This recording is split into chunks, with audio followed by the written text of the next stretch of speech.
So a little trick I learned from a friend of mine, Dawn, was to, if I'm testing the loop versus the infed versus the beam on the RBN, and it's probably pretty crucial that you do this fairly quickly of each other on a switch.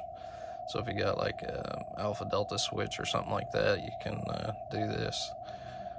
So I went to 21028, and you just transmit TEST DE and then your call sign.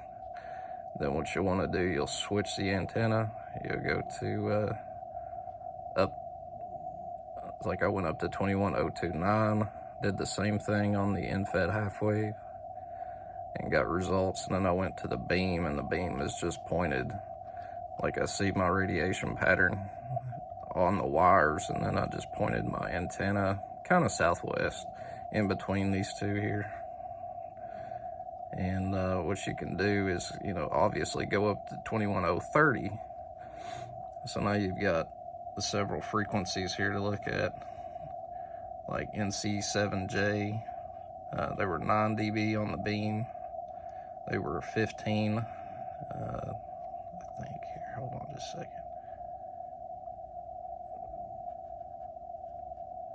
No, 7 on the infed half wave, and 4 on the loop. The ZF1A, which is in South Brazil, was 9 or 12 dB on the beam, 11 dB on the infed half wave, and 14 dB on the loop. So that's shooting south pretty well. What you do when you toggle over these, it highlights the other two for you. So like AC0C was 38 dB on the Aggie, 15 dB on the infed half wave, and 13 dB on the loop.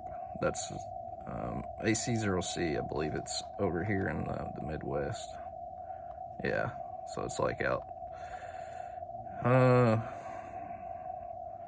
maybe Kansas, Missouri area.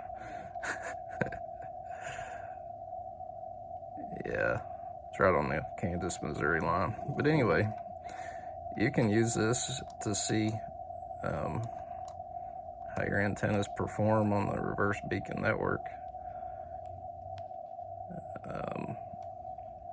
You got to do it fairly quickly, and always go by dB. And over here on max rows, over here you want to make that 40. So you get, because you might ping a lot of skimmers, N6WIN was 5 dB on the loop, and 13 dB on the Yagi, and undetectable on the infed half wave. Primarily, this is handy for wire antennas. So like Kilo Papa 2 Romeo Uniform, Mike was only detected on the infed half wave. Let's see here.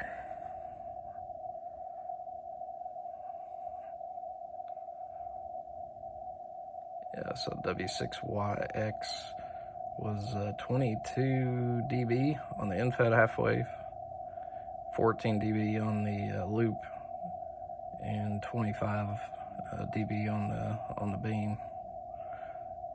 So it just kind of helps show how your antennas are performing. So I can get off this here a little bit and bring it back. So you see gray lines kind of just past us here. Sorry, I'm shaking quite a bit here, but anyway, if you got a couple antennas, you want to try them. Maybe you got a vertical, and you want to try a vertical against maybe a wire dipole you got up in the air. Give it a go. You can tell for certain times of day which antenna is more throwing the most power out in a certain direction. It's fairly accurate. I mean, 3 dB is increase is very good. I don't know if you guys or anybody's ever listened to yourself on a remote SDR, say out west or over in Europe or something like that, but you can, 3 dB is a lot of difference. All right, guys, and thanks, Don. Is it N1DJ, N3DJ? I'm sorry, Don, I forgot your call right on the tip of my tongue. But yeah, it's a good way to test. See you guys.